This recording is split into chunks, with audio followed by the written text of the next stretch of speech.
You're on the road beyond. I'm Todd Duplantis, and it's good to have you with us tonight, Monday night. We've got a great show lined up for you, and we are live this evening, as we are most Monday nights. My co-host tonight, well, but first, we're going to be talking, tomorrow's Fat Tuesday. Big deal. I'm originally from New Orleans. I grew up with the Mardi Gras. Enjoyed going to it. And so we're going to be talking about the ghosts of Galveston, because Galveston has their own Mardi Gras. Just happened this past weekend. My co-host tonight, of course, Matt Russell's joining me live. Matt, good to see you. Let's see, your mic's still muted. That's actually a rookie mistake, but it's good to see you, Todd. That's okay. You're learning the ropes. We got it. You're learning the ropes. Hey, Matt, you and I watched the Super Bowl last night, but I didn't catch this, and I'm sure you didn't catch it either. But there's some possible demonic stuff going on at the Super Bowl tied to Taylor Swift, America's sweetheart, right? So I'm going to play some video. And if you haven't seen this on X or Twitter or X, which is formerly known as Twitter, you're going to see it sooner or later. So I'm going to play some video right now. Let me share my screen and take a look at this, what I'm going to show you. All right, here we go. All right, you guys can see all that, right? So there's our good friend Taylor Swift right here. And I think that is Blake Lively. Then this person here to her right, which would be your left, her name is Ice Spice. And I was years old when I first learned who Ice Spice is. But Taylor is going to chug a beer. Not going to say anything about it. It's all within Taylor. But watch what Miss Ice Spice does here. Okay, if you look, she's wearing an inverted cross, right?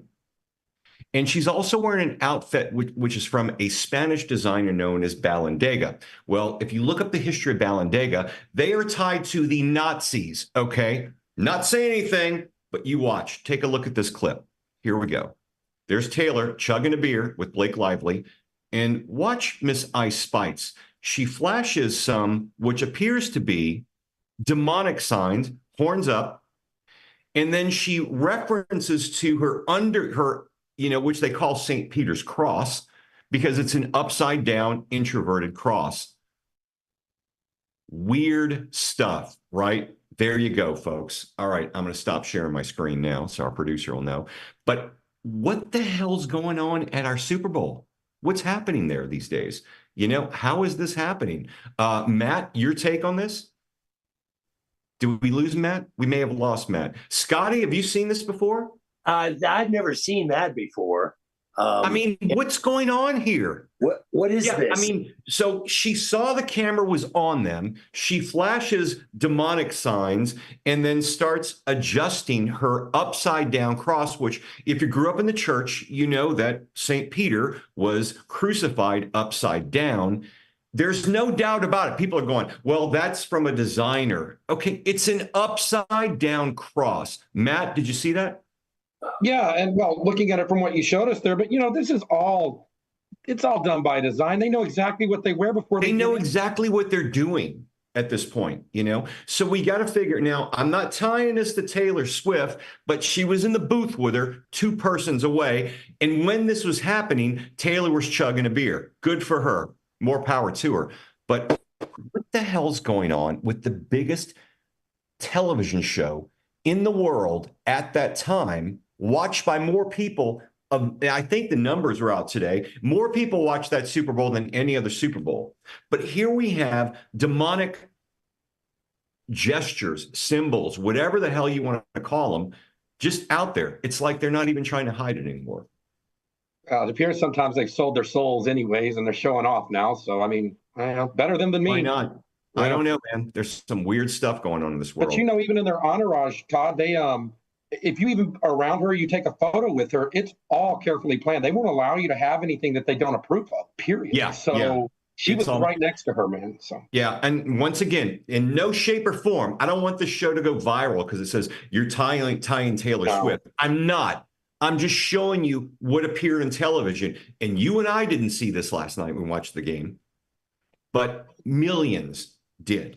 So keep that as food for thought. It's just a theory anyways, Todd. We're not speaking fact. It's just It's all theories. Tonight, as we approach Fat Tuesday and the revelry in Galveston come to its Mardi Gras peak, we once again dig into the wave of ghost sightings in that historic city. Yeah, Todd, and it's not just Mardi Gras hangover that is causing people down there to see things. I mean, looking at this picture here that I'm looking at right now, it looks like a poster from like a scary movie, like The Nun. Yeah. Because if you look in the back there, you see the ghost of a nun in this old Catholic cemetery in Galveston. Undeniable. Yeah, we showed that last week, and there's no denying that's a nun. I mean, I went to Catholic school for a while, saw a bunch of nuns. That's got to be one. Yeah, these nuns and almost all these children, this next photo we're going to show you, was killed by the big storm of 1900 in Galveston. Now, this storm was devastating. It destroyed Galveston and killed as many as 12,000 people. It was at that time, and I think it still stands today, Matt, as the worst fatal natural disaster in U.S. history. You got to think, you're on the beach one day, you live in Galveston. They didn't have the warning systems like we do now. When we have a hurricane coming, because we live on the Gulf Coast here in Houston, where we're based, when hurricanes are in the Gulf, we start hearing about that like really 2 weeks ahead of time, because they start tracking it and they watch it as it gets in the Gulf. So we have fair warning. They run out of all the food in the grocery stores and all the, the water, because everybody wants to prepare for it. These people, literally, it hit, I believe, in the middle of the night, and it was devastating. Well, and you look at 10 years later, this magnificent hotel rose from the wreckage. I mean, whoever looked at that spot goes, this is a great place for a hotel right now, you know? I mean, 10 years is not that long after a tragedy. So, and it's the famous Hotel Galvez. I mean, now a major landmark in the island city. But they say this famous, if not infamous hotel is still haunted. That's right. Let me chime in here, because I stayed at the Galvez 1992. And when we checked in, I didn't know the history. I didn't know it was haunted. I was down in Galveston doing a hooker sting for City Under Siege on Fox 26, where cops, female cops, would lure their Johns into the room of a Fleabag motel down there on the seawall, and then they'd be busted. We had about 13 busts. We were really tired. It was 3 a.m. and that motel had bed bugs. But the lieutenant put me up in the Galvez. So I went up to the Galvez. Oh, what a beautiful hotel. It is a beautiful hotel. It really just is. Lovely. I was on the third floor. I go up there, but I still had this almost a haunting feeling. And it wasn't until the morning I discovered the true history of the Galvez, that it is indeed haunted. And even now, well, there were ancient pictures even of cloud-like apparitions that are showing up, and some of the pictures that we're going to show you, they've taken pictures of ghosts out hallways. Look at this! Look at this hallway. You can't mistake that there is something there in that hallway. Look. Yeah, you got a couple of progressions of these shots. Let's go through. You took this back in '92, is that right? Yeah, I was there in '92, but these shots have been taken over the ages by other people. I didn't take these shots. And up there on that balcony, you can see some kind of figure on the balcony. It's the Galvez Hotel. And there on the balcony, there's some kind of image up there, and I'm not sure if that's part of the marketing of the hotel as a haunted hotel or not. There's balcony shots. I know there's a window shot as well. Yeah, what's in that window? Yeah, it's incredible. Yeah. Whoa.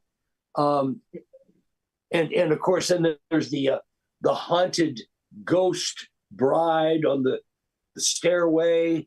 And then what about room 501? 501 is supposed to be haunted. There's a picture through the glass of the 501. That's good. You can't deny that there was something there.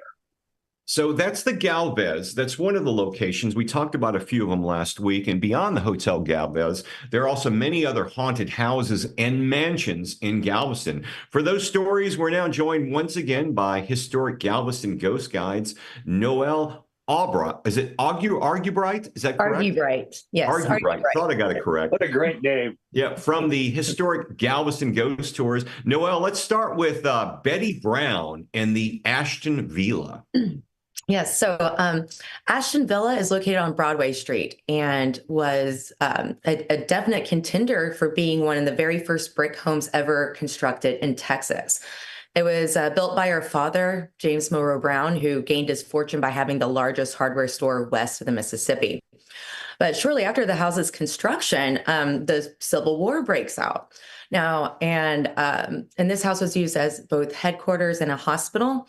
Now, keep in mind, Galveston only had one major battle during the Civil War, but during that time, there was a horrible yellow fever outbreak, which affected both soldiers and civilians alike. And so very early in this home's days, it saw a lot of death and struggling and hardship.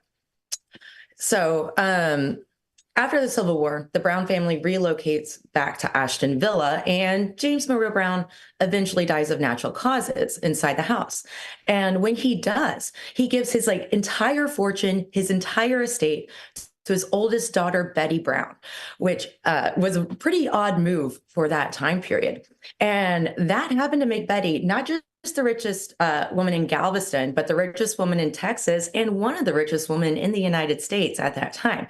Now, keep in mind, women weren't allowed to own property, so that she was not in a very large demographic for, that. Yeah. For that title. And Miss Betty is probably one of the most well-known characters in Galveston.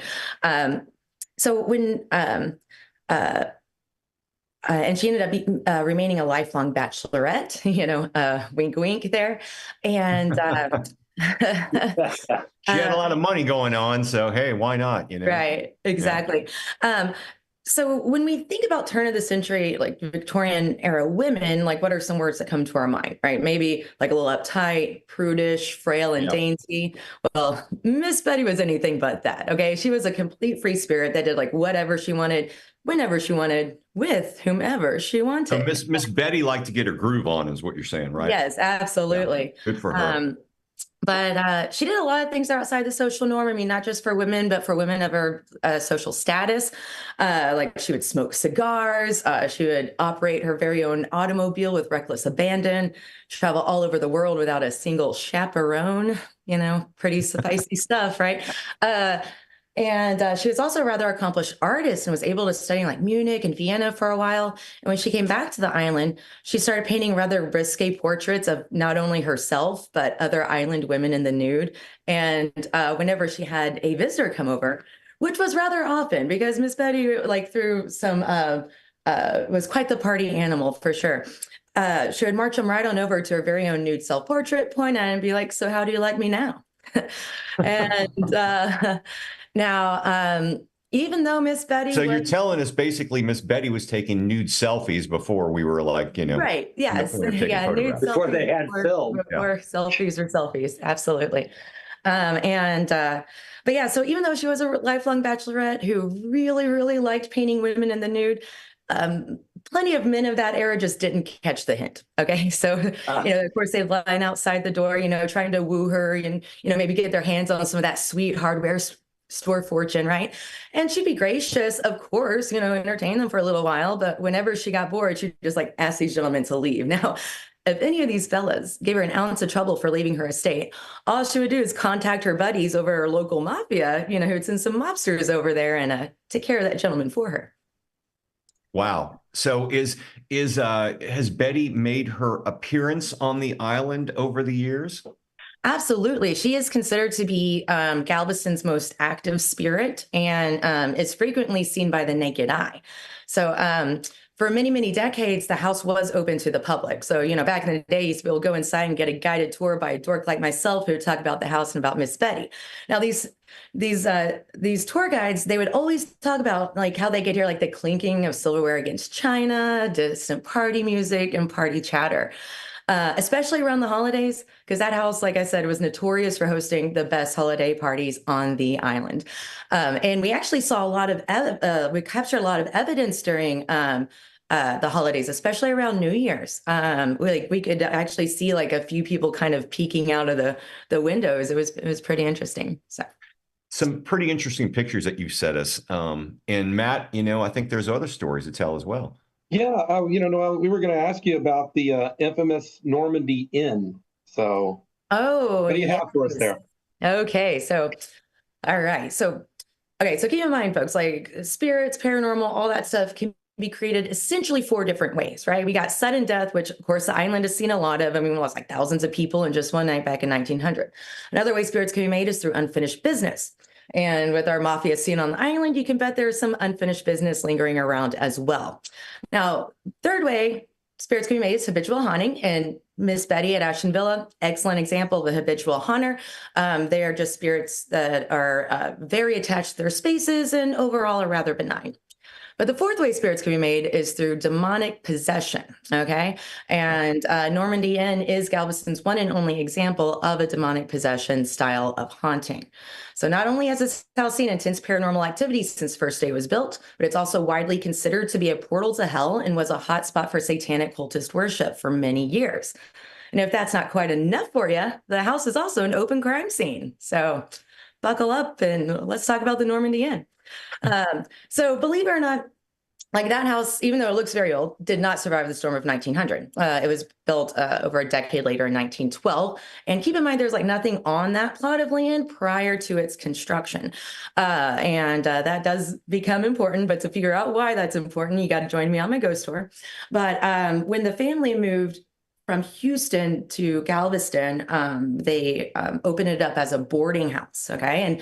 And so when the building was completed, they threw like a big party, invited all their friends and neighbors over, and everybody was having a good time until the nanny, who was upstairs looking over their young son, rushes down to the party, finds the father, and is like, hey, your son's acting rather strange. Like he's pale and clammy, lashing out and acting violent, saying like all these mean and bizarre things that are just outside the boy's normal character. So when she was down at the party relaying that information, little George Jr. jumps out of one of the 3rd-story windows and falls straight down to the ground. Now, miraculously, the 6-year-old does survive, okay? But he's very beaten up. I mean, not just broken bones, cuts, bruises, but like internal bleeding, the whole shebang, right? But he did live. So his father, of course, rushes over to him and he's like, son, what on earth would convince you to jump out of that window? And the young boy looks over at him very calmly. He's like, well, like, I'm sorry, daddy, but they wanted me to kill everybody in the house. And ever since that day, that place saw intense paranormal activity. I'm talking about like paintings flying off the walls, tables, chairs, other heavy furniture moving around and shaking, demonic moaning and wailing at night, and constantly feeling like they're being pushed or shoved around, especially going up and down the stairs. And they feel like somebody's trying to like grab their ankles and just yank them down. But they spent a lot of money on this 7,000 square foot, 12-room boarding house, right? So they're just kind of trying to live with all the weirdo disturbances. Until one evening when George Sr., the father, was awoken from his sleep by his wife, Louise, who was attempting to murder him with a kitchen knife. Now, he does survive that, got a couple cuts here and there. Overall, he was fine, but that was the night where they left everything at the house. They left food, clothes, all their possessions, hightailed it back to Houston, and got divorced shortly afterwards. Wow. Now, after they leave, it does become a boarding house. I mean, that's what it's designed to do after all. But the strange thing is, if you take a peek at the property records, you might notice that the house does not keep an owner for very long, all right? Every 2 or 3 years or so, it's back on the market because, tenants don't want to rent a room from this boarding house. Management doesn't enjoy living and working there every day. So every few years, it finds a new owner. Now, that trend continued from the year it was built, 1912, all the way to 2005, not that long ago. Had a little bit of a renovation at that point, but between the years of 2007 and 2009, 11 tenants vanished from this boarding house in that 2-year period. Like, we still don't know where they are. We don't know who took them or why. And so the property was an open crime scene for many years. Now, after those 11 people vanished, the house is pretty much abandoned, okay? And But it's being renovated right now. But if you were there like 2 years ago, it was total Creepville, all right? Like, you know, You had peeling off the walls and pardon? you sent us one picture and we showed it a little while ago, but I want to go Okay. back to it. Okay. And it's a picture where we have one shot and then you're going to get a closer shot. And looks to me like there's some type of apparition standing there on the right-hand side. There's one Yes. picture there. There's And then two. if you go to Two go to a tighter one, paranormal there you entities go. there. Yes. So that's a childlike figure, most likely George Jr., with a strange humanoid shadow figure hovering above it. Now, this was captured using Photo Live, which I tell my guests, like, that's one of the best ways to capture spirits. And if you Did one of your guests capture the shot? yes, it Oh, was. wow. A Okay. father from Dallas caught it and like showed me like right away. Like there was no way you could have like photoshopped that. And Yeah. there's absolutely nobody standing over there at that point in time. And if you look really close to it, you can tell like people just aren't shaped that way anyway. Yeah. You know? Yeah. I mean, it's so- certainly, there's something there. I mean, Matt, take a look at that. Yeah, I don't know what to think of that. I mean, it's obvious you can see it's a figure, a human figure. So Yeah. now next, so Noel, please tell us about this picture. And are these ghost scratches or something maybe Betty would have painted? Uh, Oh, so go.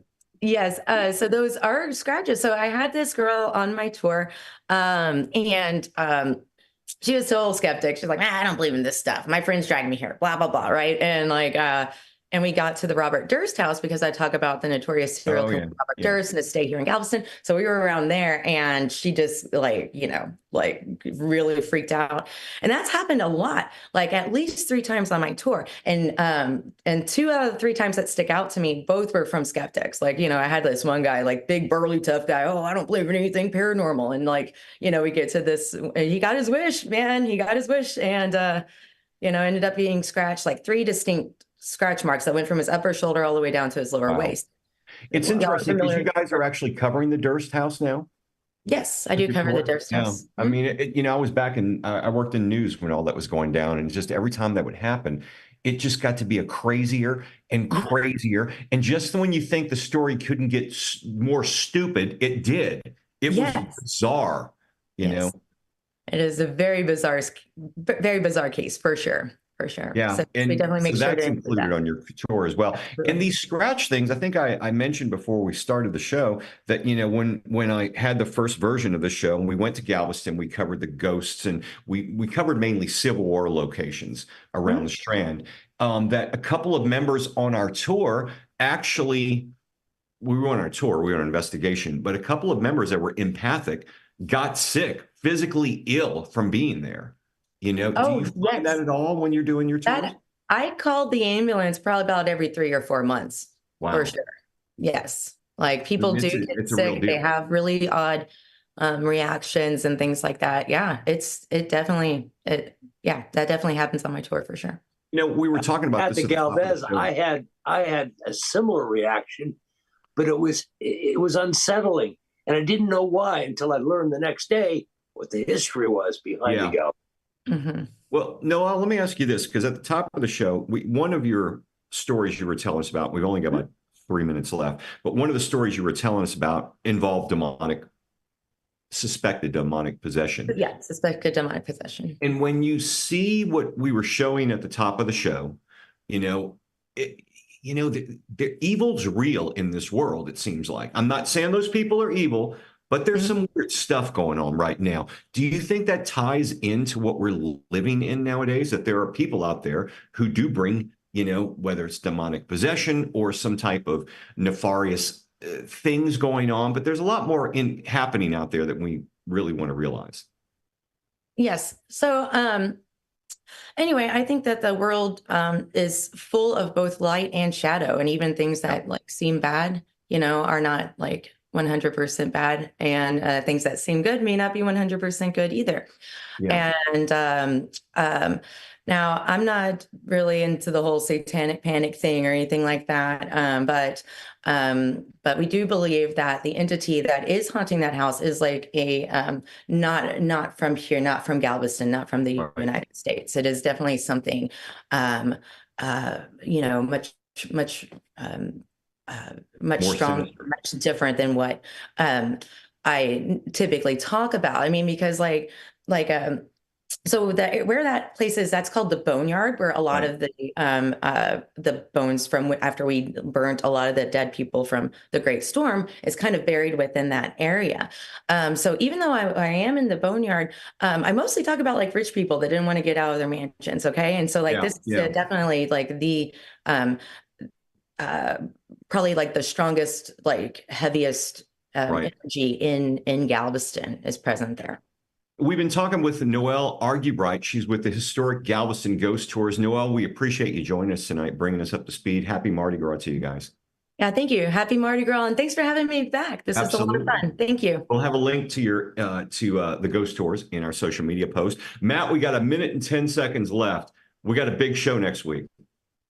Hey, yeah, on our next episode, we go back to the skies over Canada to look at something amazing, UAP pictures, and talk to our friend Rich Thomas about his abduction and alien encounter experiences. And I just want to remind everybody out there, if you like what you saw, please don't forget to like, share, and subscribe to the YouTube channel. We would sure love your support. Thank you very much, everybody. We'll see you next week. Yep. Yeah. And as we just showed you, Rich has got some incredible pictures. You've been getting a lot of good stuff. Noelle, thank you for being here. Matt, good to see you. Scotty, thank you. And thank you all for joining us on the Road Beyond podcast. We're back here live, 7 p.m. next week, Monday night. We'll see you then.